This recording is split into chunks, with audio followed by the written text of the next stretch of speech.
what if your soul got transported from a royal palace straight into the chaotic world of modern Korean entertainment?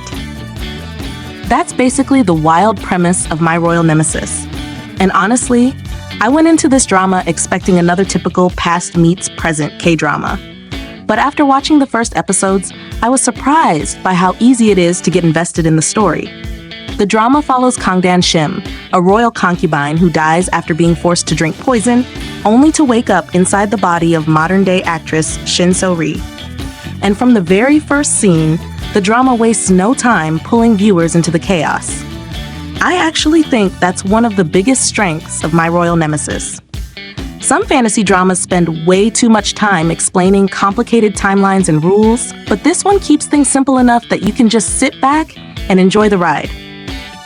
The transitions between the royal era and the modern world feel smooth instead of confusing, and the comedy helps balance out the heavier emotional moments. I also have to admit, watching Dan Shim react to modern life was way funnier than I expected. There's something entertaining about seeing a proud royal concubine completely lose composure over things that regular people consider normal. But at the same time, the drama doesn't turn her into a joke. Lim Ji-yeon manages to make Dan Shim feel strong, intelligent, and emotionally layered, even during the comedic scenes. And honestly, I think this role fits her really well. She's one of those actresses who can make even small facial expressions feel meaningful. One moment, she looks completely lost in the modern world, and the next, she suddenly carries herself like someone born inside a palace again. That contrast is what makes her performance so fun to watch. Now let's talk about Heo Nam-jun, because I know a lot of viewers were curious whether he and Lim Ji-yeon would actually work together on screen. For me, the answer is yes. Surprisingly, yes. Even though the romance hasn't fully exploded yet, their chemistry already feels natural. Their interactions have this push and pull energy that makes scenes more entertaining than they probably should be. Cha Se-gye could have easily become just another cold chaebol character, but Heo Nam-jun gives him enough personality to keep him interesting. There's this arrogance in his character, but you can already tell there's more hiding underneath. And honestly, I think that's why their chemistry works. Dan Shim is bold and emotionally direct, while Se-gye feels emotionally guarded and almost disconnected from people around him. That contrast creates tension immediately. Another thing I appreciated was the cinematography. The palace scenes especially look gorgeous. Some of the wide-angle shots genuinely feel cinematic, and the production team clearly put effort into the wardrobe and sets. It doesn't feel cheap or rushed.